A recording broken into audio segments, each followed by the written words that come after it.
Hello दोस्तों, स्वागत है आपका आपके अपने YouTube channel create wealth with Atul में। मैं हूं आपका दोस्त अतुल गोयल। आज हम बात करेंगे एक NBFC की, एक पेनी स्टॉक की, एक बहुत ही छोटी कंपनी की। नाम है PMC फिनकॉर्प। पेनी स्टॉक है तो छोटी कंपनी है, छोटा ही पैसा इसके अंदर लगाना चाहिए, पर कंसिडर करेंगे क्या इसके फंडामेंटल्स हैं, क्या टेक्निकल्स हैं, क्या पैसा बना के दे सकता है शॉर्ट टर्म में हमें। तो प्राइस जो है इसका 0.59 है, 59 पैसा है। जो 52 वीक हाई है 69 पैसा है, लोस 19 पैसे है। प्रीवियस क्लोज जो था 57 पैसा था। ओपन होता है 59 पर, हाई 59, लो भी 59 और एक अपर सर्किट में फंसता हुआ ये आपको नज़र आ रहा है। पिछले कुछ दिन से ये अपर सर्किट में चल रहा है। अगर वैसे देखें पिछले 1 मंथ में तो 66 का एक हाई बनाया था, वहाँ से अभी लो चल रहा है 59 के आसपास।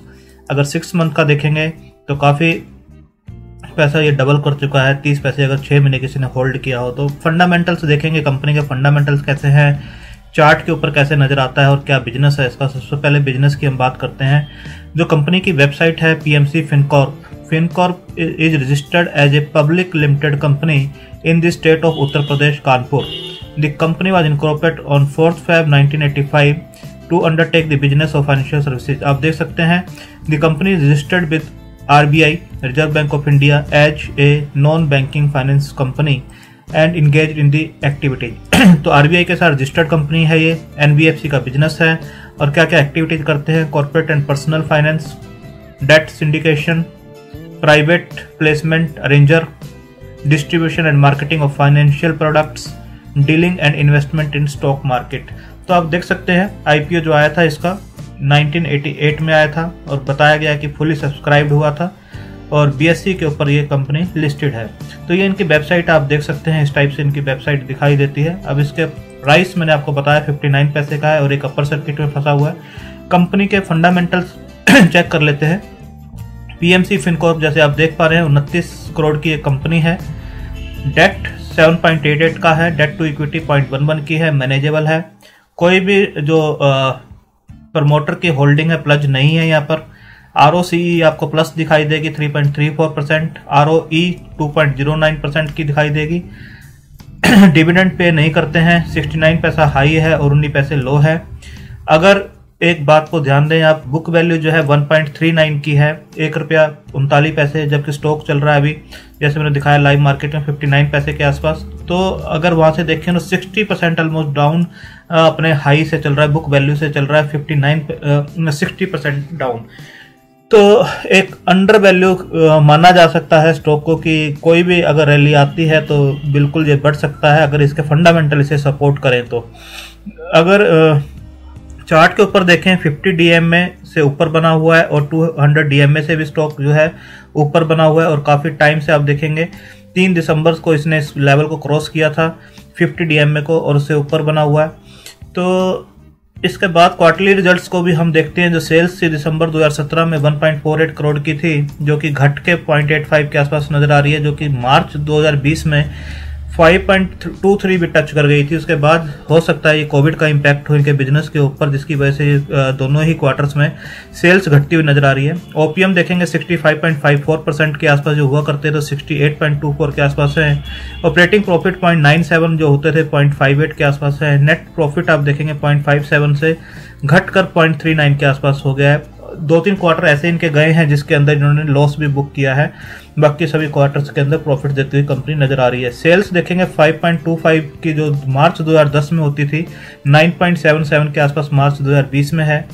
ऑपरेटिंग प्रॉफिट मार्जिन जो है 12% के आसपास जो होते थे 28% के आसपास ये काम कर रहे हैं इस टाइम। ऑपरेटिंग प्रॉफिट 0.63 जो होते थे 2.80 के आसपास हैं। नेट प्रॉफिट 1.10 हुआ करता था, वो 1.44 के आसपास है।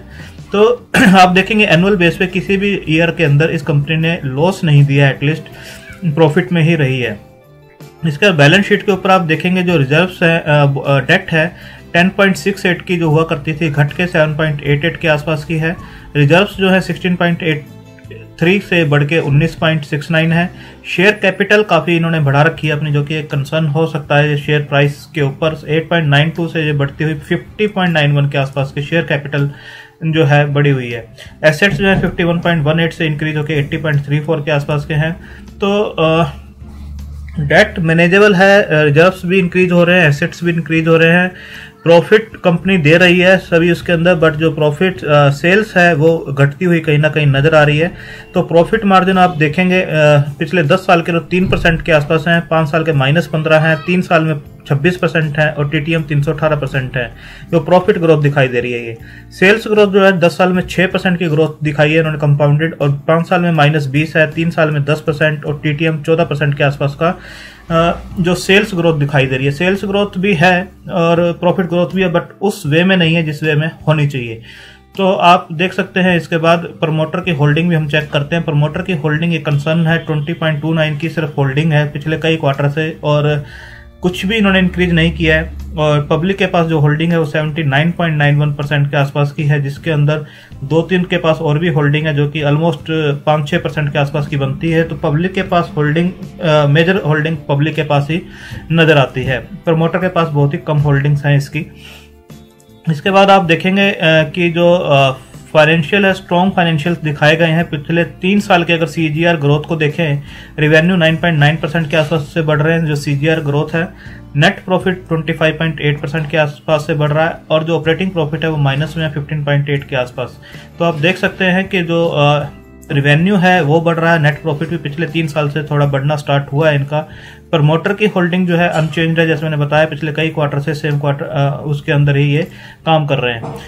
अगर स्टॉक को देखें तो एक मॉडरेट रिस्क इसके अंदर दिखाई देता है, जो 2.1 का रेशो है जो निफ्टी से कंपैरिजन करें तो।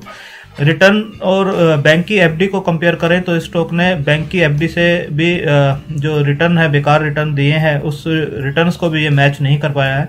डिविडेंड नहीं देते हैं। एंट्री पॉइंट बताया गया है, this is the good time to enter in the stock, कोई कि एक लो वैल्यू के ऊपर चल रहा है। कोई भी रेड फ्लैग इसके अंदर नहीं है सेबी की तरफ से इस कंपनी के ऊपर, और लो रिस्क, जो मॉडरेट रिस्क इसके अंदर दिखाई देता है। स्मॉल कैप कंपनी है, 29 करोड़ की, और रैंक 2316 है इसका। फाइनेंशियल मार्केट एनबीएफसी में ये काम करते हैं।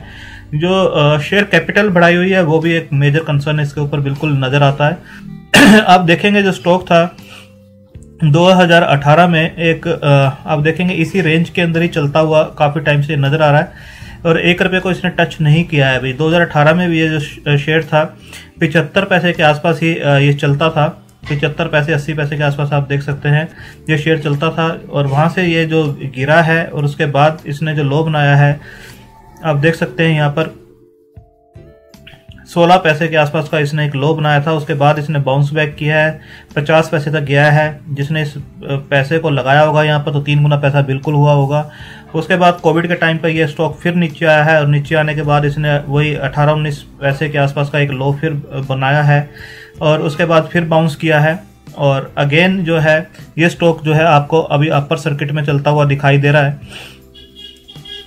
तो कोई भी गिरावट इसके अंदर आती है, जो बाइंग जोन है, अगर किसी को इसके अंदर लेना है तो जो बाइंग जोन बनता है वो 25 पैसे से 30 पैसे के बीच का बनता है। ऐसा नहीं है कि स्टॉक अब निकल गया है तो हाथ नहीं आएगा, तो चलती हुई गाड़ी में नहीं चढ़ना है आपको, क्योंकि यहाँ पर भी देखेंगे स्टॉक एकदम से ऊपर गया था, उसके सर्किट उसके बाद सॉरी नीचे आया है, उसके बाद अगेन सर्किट टू सर्किट ऊपर गया है, फिर नीचे आया है। तो जो ऑपरेटर्स होते हैं इस टाइप के जो शेयर्स हैं, पेनी स्टॉक्स हैं, उसके अंदर इसी टाइप से होता है। आपका जो बाइंग प्राइस है बिल्कुल इंटैक्ट होना चाहिए, वो स्ट्रांग होना चाहिए, तभी आप इनके अंदर रिटर्न्स कमा सकते हैं, और आपको पेशेंस रखना होगा।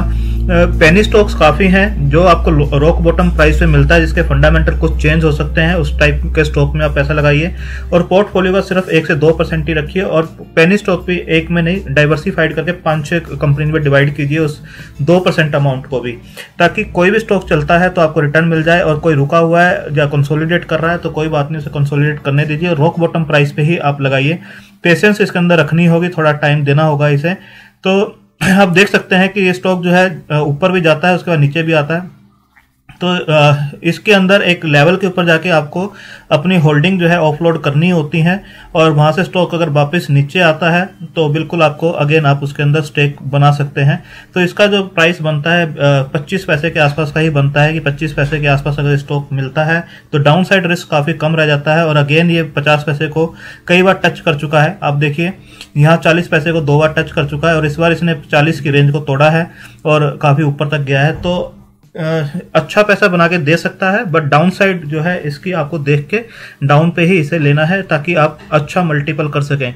अभी क्या है 75 पैसे के आसपास ये काफ़ी बार जो है गया है, बट इसको ब्रेक नहीं कर पाया। आप देखिए 70-75 पैसे के आसपास ये काफ़ी बार गया है, 2017 के आसपास भी गया है, फिर 18 के आसपास गया है, 19 में भी ये 60-70 पैसे के आसपास गया है, बट इसको ब्रेक नहीं कर पाया है। तो अगर ये इसको ब्रेक नहीं करता है और अगेन डाउन जाता है तो आपका लॉस होना स्टार्ट हो जाएगा। तो या तो इसे आप 75 पैसे 80 पैसे को ब्रेक करने दो, जिसका रेजिस्टेंस जोन है, या फिर इसे नीचे आने दो, उसके बाद ही आपको लेना चाहिए। इस टाइम इसके अंदर एंट्री नहीं करनी चाहिए, इसको इस टाइम अवॉइड करना चाहिए फ्रेश एंट्री के लिए। जो बने हुए हैं वो 70 पैसे का एक टारगेट बिल्कुल रख सकते हैं। अगर 70 पैसे को ये ब्रेक करता है, 70 और 75 पैसे को, तो एक अच्छा मोमेंटम इसके अंदर आ सकता है, जो कि 1 रुपये 20 पैसे तक भी इसे ले जा सकता है, यहाँ से डबल भी हो सकता है।